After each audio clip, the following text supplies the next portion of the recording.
There is a fifth dimension, beyond that which is known to man. It is a dimension as vast as space and as timeless as infinity.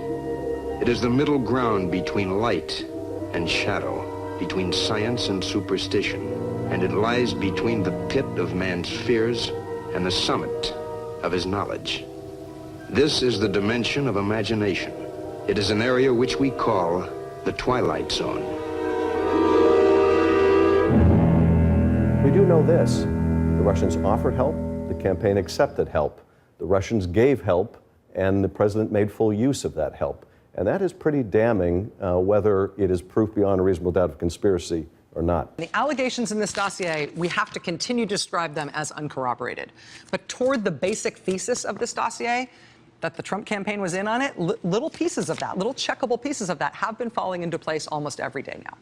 McClatchy's reporting right now that Special Counsel Robert Mueller has evidence that Trump's personal lawyer and fixer, Michael Cohen, secretly made a late summer trip to Prague during the 2016 presidential campaign. According to two sources familiar with the matter, confirmation of the trip would affirm part of the Steele dossier that Cohen strategized in Prague with a powerful Kremlin figure about Russian meddling in the U.S. election, and it would be one of the most significant developments of the investigation thus far. McClatchy reporter Peter Stone broke that story just now. Peter, put it together in terms of this whole puzzle of Russian collusion. You ever been to Prague? I've never been to Prague. Never have. I've never been to the Czech Republic. Good evening from New York. I'm Chris Hayes, and here is what we know. The president was compromised by a hostile foreign government. Full stop. The possibility, the very real possibility, that President Putin holds damaging information over President Trump. What do the Russians have on Donald Trump? Politically, personally, or financially? Are you aware of anything that the president has done at home or abroad that may have subjected him to or may subject him to extortion or blackmail? I am not, no. Okay. Are you aware of any videotapes that may be the subject of extortion or blackmail? I've heard about these tapes for a long time. I've had many people contact me over the years. I have no reason to believe that that tape exists. I think there's plenty of evidence of collusion or conspiracy in plain sight. Trump has the Kremlin clan surrounding him. There's more to be learned about it. I believe there's been collusion. It's starting to smell more and more like collusion. We saw cold, hard evidence of the Trump campaign, indeed the Trump family, eagerly intending to collude possibly with Russia. Based on what you know, would Mr. Trump, or did he, lie about colluding and coordinating with the Russians at any point during the campaign? So as I stated in my testimony, I wouldn't use the word colluding. Was there something odd about the back and forth praise with President Putin? Yes, but I'm not really sure that I can answer that question in terms of collusion. Well, the balloon just deflated. Talk about a letdown. No meeting in Prague, no blackmail, no collusion, no Russia conspiracy at all. It was all a hoax. It was a much less interesting Loch Ness Monster. This would be certainly a bombshell information. BuzzFeed's latest bombshell report. The White House is slamming a bombshell report by BuzzFeed. With a bombshell report from BuzzFeed. If the BuzzFeed bombshell is true. Bombshell report. There are indictments in this president's future. They're coming. Let's see what happens. They're going to do the investigations, and I want the Democrats to be poised with all kinds of research and information to do the drilling down that I think is necessary to understand what Trump has done in connection with the Russians to undermine our democracy. Trump is obsessed with claiming there is no collusion with Russia. I mean, he says it about as often as he says hello and goodbye, but repetition does not make something true. And while it is the case that there is not yet proof of Russian collusion, and that's something that will be up to Special Counsel Robert Mueller to determine, there is a ton of evidence of Russian collusion, and that evidence is getting stronger by the day. It is almost impossible now to look at the full weight of evidence and believe that there was no collusion. If there was no collusion, it will be astonishing. Of course, that is what Trump wants you to believe. And I think it's wholly on a different scale when you have allegations and now evidence that a foreign government influenced our election, maybe delegitimized the election of a president, and the president's team, if not the president, was working with them. Look, Mueller's entire investigation started out with Russia undermining our democracy and interfering with our election. The second part was who assisted in conspiring against the United States up to and including the president. The president or those around him have had over 100 contacts with Russia officials prior to the election. 6 people around the president have been indicted, pleaded guilty, or on their way to prison. I think that Congress has every right to understand the nature of the conversations, those private conversations that the president has gone to great lengths to conceal or shield from us and from the American people. I believe we have every right to know, and I know that Congress, especially our chairmen on all of the committees that are involved, will not stop seeking that information. I think they're getting closer to knowing that the truth's going to come out, that there was activities with the Trump campaign in Russia and releasing those hacks and guiding them to the states and the localities where they came from. Some of that was Jared Kushner's responsibilities. Some of it was Donald Jr. I think you're going to probably see indictments of both of those people. Actual indictments from Mueller, specifically against who? Against Donald Jr. and against Jared Kushner. You think both of them are going to be indicted by Mueller? I think that's entirely possible, and then I think the president's going to go totally off his rocker, not that he's on it now, and then issue pardons. What kind of charges could be leveled?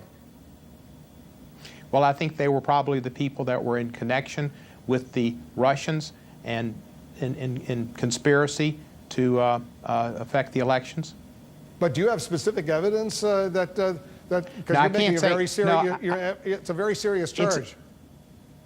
It's a serious charge, Wolf, and time will show whether I'm correct or not. But I believe I am correct, and if you see it, as we've said before, if it walks like a duck, if it swims like a duck, and if it quacks like a duck, it's a duck, and you can see where it's going. Russia attacked our democracy this past election. Donald Trump for years had been working with the Russians. He brought people on his campaign who had ties to the Russians. We have seen a candidate and a president who has spoken in very flattering ways about Vladimir Putin. All of the arrows continue to point to a personal, political, and financial relationship that Donald Trump had with the Russians. You said earlier this week about the Russia investigation, quote, you really have to be trying to look away to say there's no evidence of collusion here. Is there actual evidence? Where's the, I've followed this pretty carefully, where's the actual evidence of collusion between the Trump campaign and Putin? So, 2014, 15, 16, Russians hack into our DNC. They weaponize social media. 2015, they make what I think is the first approach that we know. So Felix Sater, Russian-American, former business partner with Donald Trump, approaches Donald Trump's lawyer, Michael Cohen, and says, let's get Donald Trump to build a Trump Tower in Moscow. Right. We can engineer this, get Trump and Putin together, and make our boy president. Clearly, the author of this dossier thought that he was onto something, thought that he had seen in action, and he was proving that that collusion was underway, and he was so disturbed by it that he took it to the FBI. The hacking's going on, and you start to see these different approaches, and there's 2 different types of approaches. There's the approaches to get Trump and Putin together, which is unusual because he's a candidate, and then there's the approaches to preview the hacked emails that the Russians have against Hillary Clinton. So you see that offer made to George Papadopoulos while he's over in London by a Russian. He lied about that. He pled guilty to lying, admitted that it occurred. You see the approach with the June 9th meeting, the Agalarov family, Russian developers close to Putin, trying to get Trump and Putin together. They offer, dirt on Hillary Clinton. That June 9th meeting, they move heaven and earth, Donald Trump Jr. and Paul Manafort and Kushner, to take the meeting. Christopher Steele, the author of the dossier, made himself known publicly today. He says he's going back to work at his intelligence firm and he doesn't want to answer any questions. Okay, well, number one, it answers some questions. Number one, this means he's alive. Number two, he's well and capable of speaking. Number three, he made sure to appear by video, so presumably people who recognize him can recognize him and back up the fact that that really is him. He really has surfaced. Does this mean, though, that we as American citizens are finally going to get access to what he knows? That we're finally going to get to hear what backs this up? He invites the Russians on a public stage to hack more. So I think you're talking about his He made an press invitation. He did. So I think we have that. This is July 27th, 2016, at the Doral National, which he owns in Doral, Florida. Here's the clip you're talking about. Russia, if you're listening, I hope you're able to find the 30,000 emails that are missing. I think you will probably be rewarded mightily by our press. Let's see if that happens. So, two questions. He was rewarded. One, do we have the 30,000 emails? Did Russia ever come up with those? We're still. They didn't actually. But you know that for a fact? Well, we hadn't seen them. Yeah. Well, let's let the Mueller investigation continue. Okay, maybe Mueller's in contact with the Russians, but Trump didn't come up with those from the Russians, so that didn't happen. But let me ask you this: if Trump was going to, there's still an attempt there, right? Okay, but you can attempt to do something and fail, and it could still be a crime. But would you do? I mean, I hate to inject common sense into this. Would you do it in broad daylight? If you were trying to make secret contact with Russia, your handlers back in Moscow, wouldn't you dial them up in the shortwave in the basement? Would you really send a coded message in the middle of a joke at a press conference? I'm not saying he's the smartest guy in the world, Tucker. And, you have heard me say it. You have heard everybody say it. This is an uncorroborated dossier. It is a sheaf of unproven allegations, and some of those allegations are too lurid to make even veiled jokes about them on basic cable. But you know what? Not all of it is just lurid stuff of a personal nature. This guy from the embassy, Mikhail Kalugin, he really did get called home from the Russian embassy in D.C. in August. And now he really is back in Moscow. McClatchy has had some really good reporters on this beat in recent weeks. They found this embassy guy in Moscow. They got him to do sort of an angry short email interview with them. He denied everything. He called it all fake news.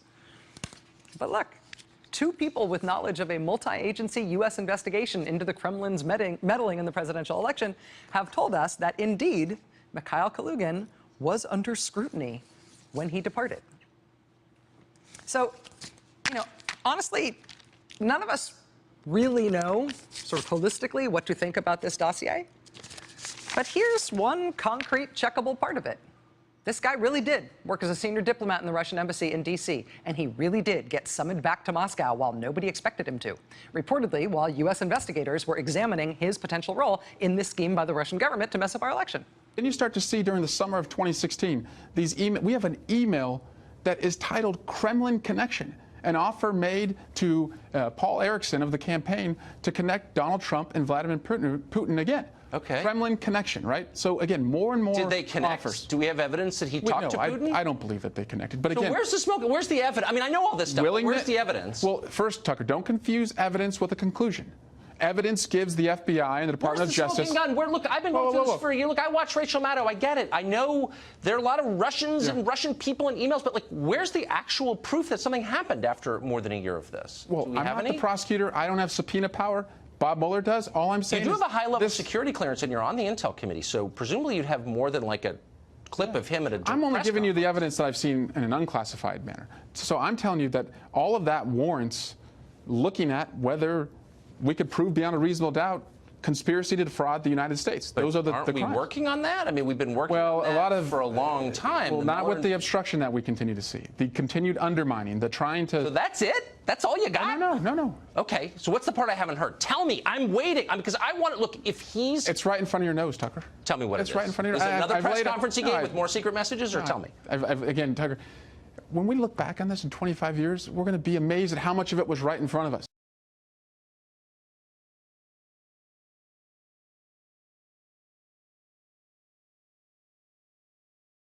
We all know the basic history of this dossier, right?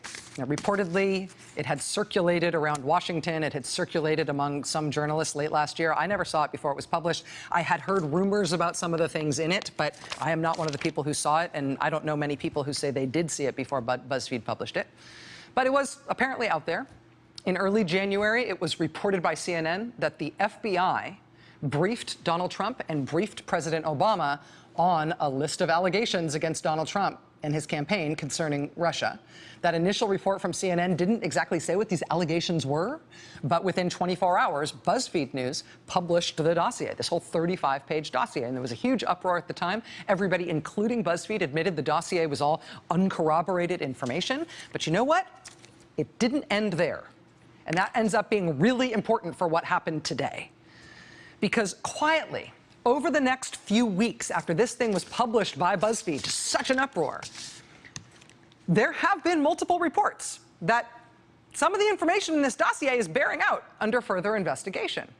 And then you start to have what I call, if there's a quid pro quo, there has to be a quo, right? If there's a transaction that's taking place, you start to, of course, there's the candidate's positive, favorable statements about Putin, even if those are just, as you said, so we have a better relationship with Russia. How do you explain the national security advisor, the incoming national security advisor, Michael Flynn, who had been over to Russia just a year before, telling the Russians, don't worry about the Barack Obama imposed sanctions? How do you explain that? This thing didn't just get published and then go away. U.S. investigators have been looking into this.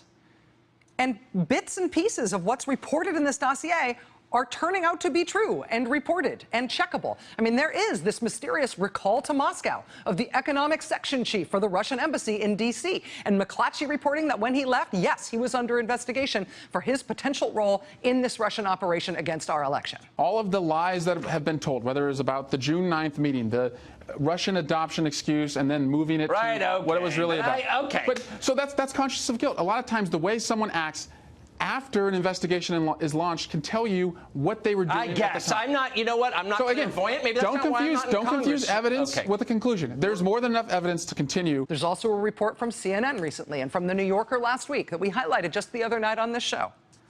Look, headline. U.S. investigators corroborate some aspects of the Russia dossier.